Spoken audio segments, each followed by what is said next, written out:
આ ગુંદર પાકની ખાસિયત એ છે ચેતનભાઈ કે તમે જે આ ટેસ્ટ આજે જે ટેસ્ટ કર્યો છે ને ગુંદર પાક એ તમે આખા ઇન્ડિયામાં પણ ફરશો ને તોય તમને આવો નેચરલ ટેસ્ટ તમને ક્યાંય જોવા પણ નહીં મળે અને ખાવા પણ નહીં મળે.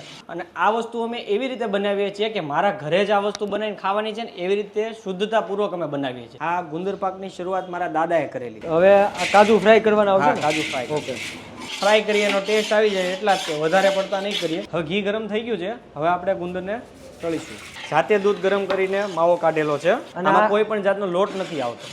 એ સાંધાના દુખાવા છે, કમરના દુખાવા છે, હાડકાના દુખાવા છે, ગુંદર ખાવાથી આ બધા દુખાવામાં રાહત મળે છે. આપણો શેકાઈ ગયું છે? હા, માવો આપણો ઓલમોસ્ટ શેકાઈ ગયો છે. એમાંથી માવાની અંદરથી ઘી જે આવે એ ઘી છૂટું પડી ગયું છે, દાણો પણ પડી ગયો છે. તો હવે આપણે આ ચાસણી કરવા માટે ખાંડ લઈએ. હા, આ અમારા 3 પેઢી જૂના બાપ દાદા વખતના જે મસાલા ચાલ્યા આવે છે ને એ છે. આ જે મસાલા નાખ્યા છે ને એનાથી શરીર નિરોગી રહે અને મજબૂત બને. આના કાજુ ફ્રાય કરેલા હતા ને ત્યાર પછી બદામ આવી જાય. હવે આવશે આપણો માવો. જે મહત્વની વસ્તુ છે એ સૌથી છેલ્લે આપણે એડ કરીશું આમાં. ફાઇનલી આ આપણો ગુંદર પાક છે ને એ રેડી થઈ ગયો છે.